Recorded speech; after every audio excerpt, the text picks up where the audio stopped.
सभी साथियों को सुप्रभात। दोस्तों, मैं आज आपका होस्ट पवन मीना आज के इस नए सत्र में आपका हार्दिक स्वागत करता हूं। दोस्तों, मैं आशा करता हूं कि आप सब एक अच्छे स्वास्थ्य की ओर अग्रसर हैं, एक अच्छे स्वास्थ्य के लिए आशावान हैं, क्योंकि आप सभी इस माइंडफुल मॉर्निंग कम्युनिटी के इस समय पर उपस्थित हैं। है ना? तो आज हमारे बीच में एक नए स्पीकर हैं। दोस्तों, वैसे हम कई दिनों से देख रहे हैं कि हमारे कई साथी अपनी गट रिसेट की यात्रा का वर्णन कर रहे थे, अपनी गट रिसेट जर्नी बता रहे थे। तो एक प्रश्न हमारे दिमाग में आता है कि गट रिसेट करने की जरूरत पड़ती क्यों है। ये बात हम लोगों को बहुत अच्छी तरह से समझ में आनी चाहिए कि गट रिसेट की जरूरत क्यों पड़ती है। तो इस विषय पर बात करने के लिए कि क्यों गट गट डिसबायोसिस होता है, गट रिसेट की क्यों जरूरत पड़ती है और कैसे किया जाता है, आज हमारे बीच में है गिरधर गोपाल शुक्ला जी। आप तेलंगाना प्रदेश में कार्यरत हैं और केंद्रीय विद्यालय संगठन में संगीत शिक्षक के पद पर हैं। दोस्तों, गिरधर सर हेल्थ के प्रति सजग हैं और कई लोगों को सजग बना रहे हैं। तो गिरधर सर के लिए जोरदार तालियां होनी चाहिए और मैं उनको मंच पर आमंत्रित करता हूं, वे आए और आज की वार्ता प्रारंभ करें। Welcome sir, Girdhar sir, stage आपका है sir. Thank you sir. Pawan sir, बहुत बहुत धन्यवाद सर। सभी माइंडफुल मॉर्निंग के सुधी श्रोताजनों को मेरा सादर नमस्कार, प्रणाम। आदरणीय गुरु guide coach Shri PC Maurya sir और रंजना मैम को नमन करते हुए मैं आज आप सभी के समक्ष अपनी आज की वार्ता लेकर प्रस्तुत हूँ। बहुत ही हर्ष का विषय है। माइंडफुल मॉर्निंग के 904 एपिसोड हो चुके हैं। 904 एपिसोड पर मैं आज आप सभी के समक्ष अपनी वार्ता लेकर प्रस्तुत हूँ। जैसा कि परिचय बता दिया है सर ने, मैं संगीत शिक्षक हूँ और केंद्रीय विद्यालय संगठन में भी तेलंगाना प्रदेश से आपसे साइन अप हूँ। मित्रों, जैसा कि परिचय में ही बताया कि मैं संगीत शिक्षक हूँ, डॉक्टर नहीं हूँ। इसलिए ये जो भी चीजें हम बात करने जा रहे हैं या जो भी हम आपसे डिस्कस करेंगे, ये केवल और केवल माइंडफुल मॉर्निंग की संगत का असर है। माइंडफुल मॉर्निंग एक ऐसा परिवार, एक ऐसा समुदाय, एक ऐसा एसोसिएशन है जिसके साथ रहते रहते, कहते हैं ना कि पारस के साथ अगर आप किसी भी लोहे को भी टच कराते हैं, उसको स्पर्श कराते हैं, तो वह भी सोना बन जाता है। तो माइंडफुल मॉर्निंग परिवार एक ऐसा पारस पत्थर है जिसके संसर्ग से, जिसके संपर्क से कोई भी व्यक्ति हो, चाहे वो डॉक्टर ना हो, लेकिन वो लगभग लगभग अपने स्वास्थ्य के बारे में इतनी जानकारी हासिल कर लेता है कि उसे क्या करना चाहिए और कैसे सजग रहना चाहिए, ये इस कम्युनिटी के माध्यम से मिलता है। तो मित्रों, मैं आगे अपनी बात को रखता हूँ। आज का जो मेरा विषय है वो ये है कि गट डिसबायोसिस, पहली बात तो होता कैसे है, क्या है, और फिर हम उसके रेमेडीज के बारे में बात करेंगे कि इसको कैसे हम ठीक कर सकते हैं या उसके लिए हम क्या क्या विकल्प लेके चल सकते हैं जिससे वो ठीक हो सके। तो जो मुख्य रूप से जो गट डिसबायोसिस के बारे में जो पहला जो बात सुनने के बाद सामने आता है रीजन, वो क्या है, इसको हिंदी में अगर समझे मित्रों तो कहते हैं कि आंतों में जो बैक्टीरिया होते हैं, जो माइक्रोबायोम्स होते हैं, है ना, उनका जो असंतुलन है वो है गट डिस्बायोसिस। यानी कि हमारे पेट में, आपको जैसे पता है, हम सब यहाँ बहुत दिनों से संगत में है और हम लोगों ने सुना है कि पहले हम लोग जानते थे कि गट, हम लोग बोलते हैं कि गट तुम्हारे, हमारा गट अच्छा नहीं है या हमारे गट की बात नहीं है, तुम्हारे गट से, गट नहीं समझ में आता था कि गट क्या है। गट यहाँ आने के बाद समझ में आया इतने दिनों में कि गट एक सेकंड ब्रेन है मित्रों, है ना। जैसे कि आपका मस्तिष्क काम करता है, वैसे ही अगर आपका पेट का जो एक हिस्सा है ना, उसको गट कहते हैं, और उस गट में ही जो है आंतों का जो एक कहते हैं, आंतों के अंदर जो कुछ माइक्रोबायोम्स होते हैं, वो जब और बहुत लंबी संख्या में होते हैं मित्रों, यानी ट्रिलियंस की संख्या में जो बैक्टीरियाज होते हैं वो हमारे पेट में, हमारे हाथों में रहते हैं। और जब उनकी संख्या में जब कुछ परिवर्तन आता है, यानी कि गट में जो अच्छे बैक्टीरिया होते हैं और कुछ बुरे बैक्टीरिया भी होते हैं, दोनों बैक्टीरिया होते हैं, लेकिन जब दोनों का जो संतुलन है वो ठीक नहीं रहता, यानी असंतुलन जब दोनों में बन जाता है, तो ये जो है डिसबैलेंस हो जाता है, डिसबायोसिस हो जाता है। तो गट माइक्रोबायोम का जो असंतुलन है उसी का नाम है गट डिसबायोसिस। और जब ये गट डिसबायोसिस हो जाता है तो कौन कौन सी चीजें होती हैं और हमें इसके लक्षण क्या देखने को मिलते हैं, तो हम उस पर बात करेंगे कि इसका मुख्य लक्षण क्या है, हमें पता कैसे चले। चूंकि भाई बिना, कहते हैं ना, बिना हॉस्पिटल गए, बिना डॉक्टर साहब के पास गए चीजें पता नहीं चलती हैं कि आखिर ये हो क्या रहा है। तो उसके लक्षण क्या है ये हम लोग जो थोड़ा सा जान सकते हैं और समझ सकते हैं कि आपको पाचन संबंधी समस्याएं शुरू हो जाती हैं मित्रों। यानी कि जैसे कि पेट फूलना, ब्लोटिंग, अत्यधिक गैस बनना, दस्त का लगातार चलना, कॉन्स्टिपेशन होना, पेट का साफ ना होना, एवं त्वचा संबंधी समस्याएं भी मित्रों आती है ना। जैसे एक्जिमा आपको दिखाई पड़ेंगे, मुहासे आ जाते हैं, त्वचा पर लाल चकत्ते या सोराइसिस या फिर त्वचा में जलन, ये भी एक लक्षण आपके गट डिसबायोसिस के हो सकते हैं, है ना। फटीग, मानसिक जो थकान है या भावनात्मक, जो कह सकते हैं कि आप भावनात्मक तरीके से आप नहीं जुड़ पाते हैं लोगों के साथ, आपका मन स्थिर नहीं हो पाता है ना। बिना कारण थकान और ऊर्जा की कमी, ये भी एक इसका लक्षण हो सकता है। चिंता, अनायास जो एंजाइटी है आपके अंदर बनी रह सकती है, डिप्रेशन एक कारण इसका हो सकता है। साथ ही साथ ध्यान को केंद्रित करने में कठिनाई, यानी जिसे अंग्रेजी में कहते हैं कि ब्रेन फॉग होना, यानी हम सोचते कुछ और हैं लेकिन हमारा मन कहीं और पहुंच जाता है। ये भी एक इसका कारण गट डिसबायोसिस का हो सकता है मित्रों। साथ ही साथ अन्य शारीरिक लक्षण अचानक से, जैसे किसी खास खाने से आपको एलर्जी हो सकती है ना, फूड इंटॉलरेंस हो सकता है, और बार बार बीमार पड़ना, कमजोर इम्यून सिस्टम, इम्यूनिटी का जो कमी है ना, वो भी आपका गट डिसबायोसिस का एक लक्षण हो सकता है। और साथ में आपके पेशाब के रास्तों में दर्द या खुजली, ये भी इसका एक लक्षण है। साथ ही साथ इन्फ्लेमेशन, इन्फ्लेमेशन एक सूजनकारी जो बीमारी है ना, उसका भी कहीं ना कहीं जो लक्षण, जो सिम्टम्स हैं, जो जुड़ाव है, वो गट डिसबायोसिस के माध्यम से होता है।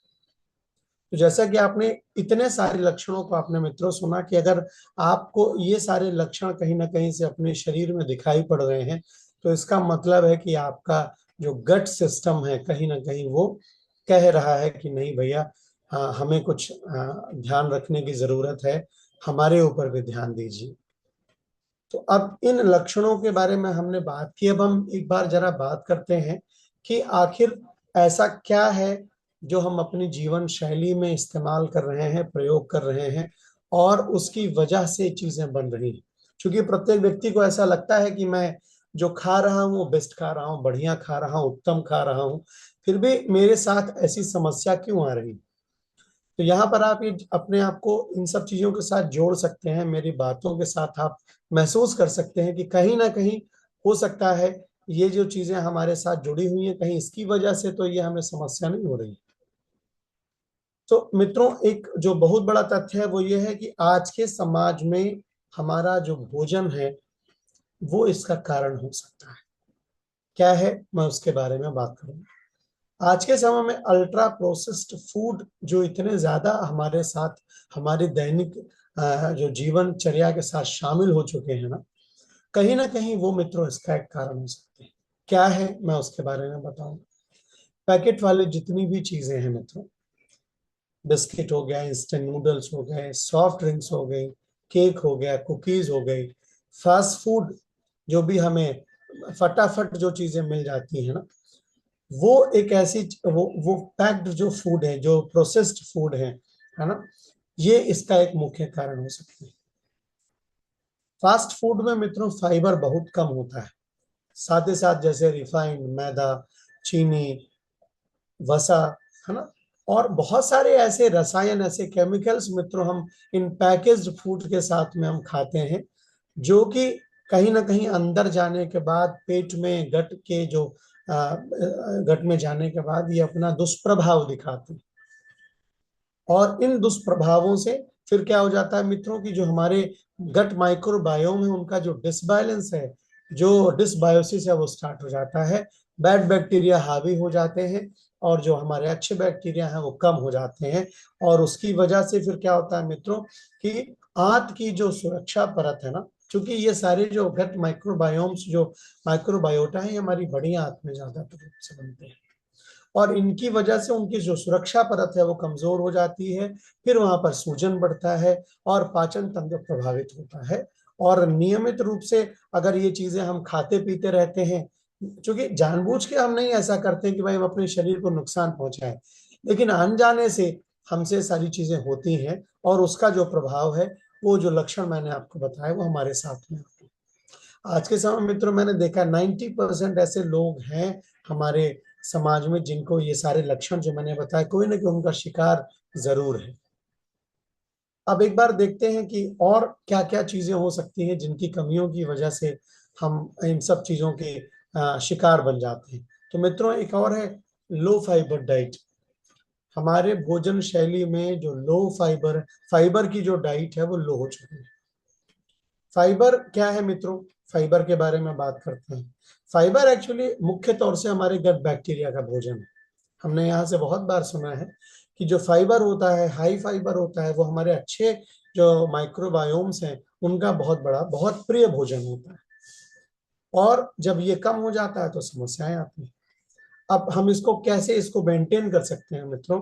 तो कहते हैं कि जब भोजन में जब फल, सब्जियां, साबुत अनाज, दालें, बीज कम होते हैं तो ये फाइबर की कमी हो जाती है, और जो हमारे लाभकारी बैक्टीरिया हैं, यानी कि जो गुड माइक्रोबायोम्स हैं, ये जो है भूखे रहने लगते हैं। और जब ये भूखे रहते हैं मित्रों तो जो शॉर्ट चेन फैटी एसिड, आप सभी ने सुना होगा, श्री हृदय सर ने इसके बारे में बहुत सारी बात की है ना, तो वो कम बनाते हैं, और जिसकी वजह से कि आंतों की कोशिकाओं को जो ऊर्जा मिलता है वो कम मिल पाती है ना। और इसी की कमी से, जो फाइबर है ना, इसी की कमी से कब्ज, गैस, ब्लोटिंग और माइक्रोबायोम्स की जो प्रजनन शक्ति है वो घट जाती है मित्रों, और हम बाकी चीजों की दबाव में, और हम उसमें पकड़ में आ जाते हैं।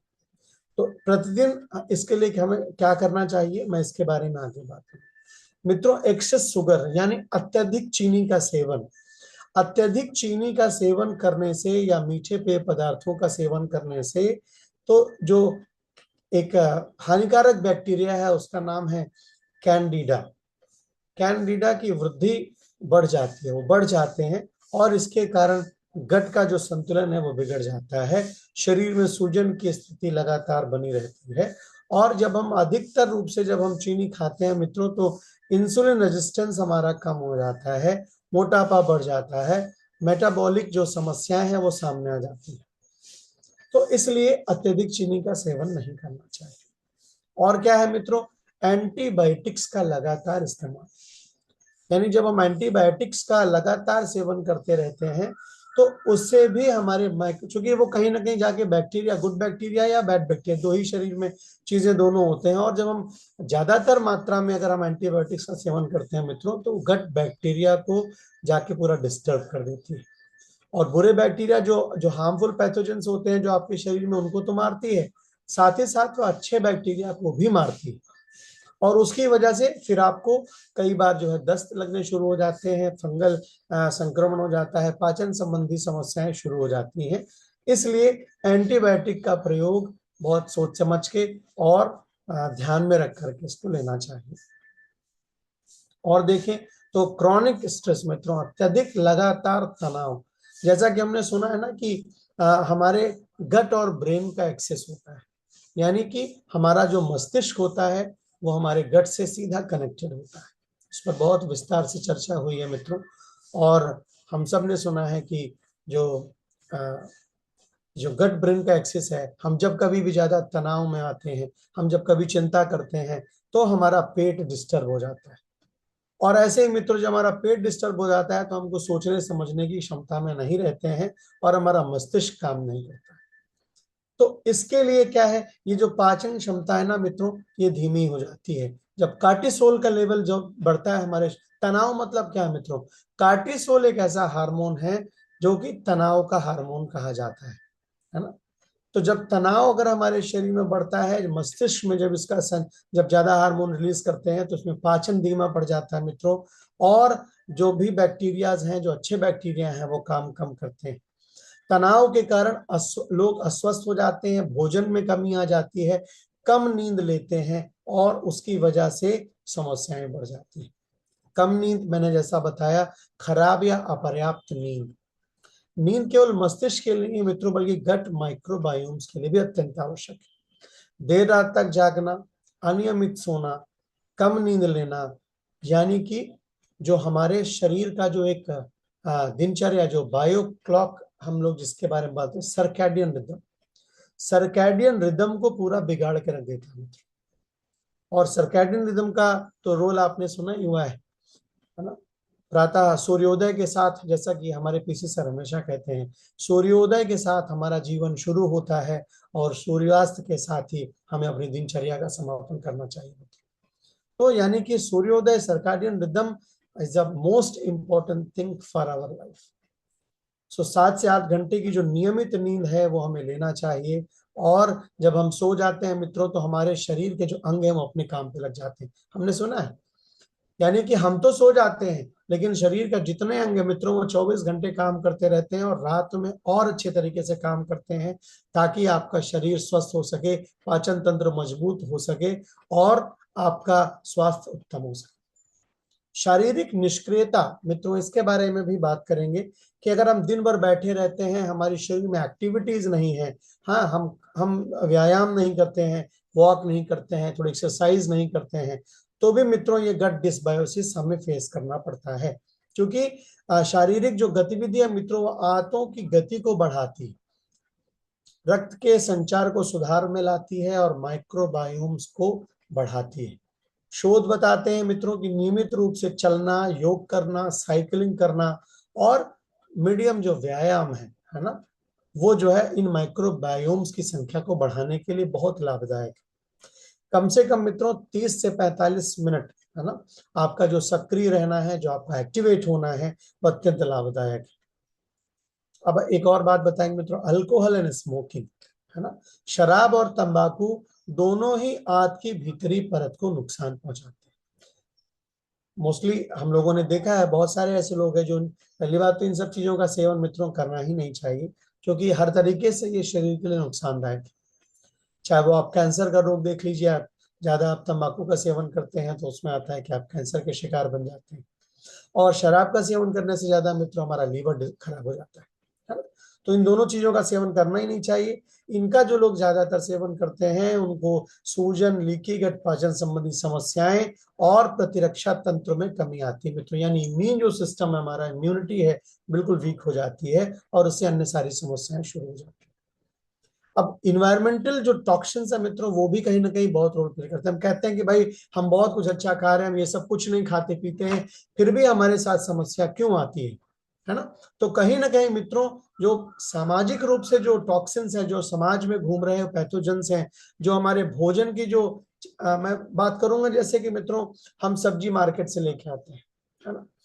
पीसी सर ने उस दिन की टॉक में इतना बेहतरीन बात की कि जिस पर हमारा नियंत्रण होता है उस पर पुरुषार्थ करना चाहिए, और जिस पर नियंत्रण है उसको स्वीकार करना चाहिए, स्वीकार करना चाहिए और समझदारी के साथ स्वीकार करना चाहिए मित्रों। मैं ये कहूंगा, जैसे कि हम बाहर से सब्जियां लेके आते हैं, मार्केट से बहुत सारे ऐसे पदार्थ घर में लेके आते हैं, लेकिन मित्रों आज का जो समय समाज है ना, वो आजकल पैदावार को बढ़ाने के लिए कीटनाशक का प्रयोग करता है, पेस्टिसाइड्स का प्रयोग करता है, ऐसे बहुत सारे पदार्थों का प्रयोग करता है, जिससे कि हम देखते हैं कि सब्जियों की जो उत्पादन है वो बढ़ जाती है। एक हफ्ते के अंदर लौकी बढ़ जाती है मित्रों, पता नहीं चलता है ना।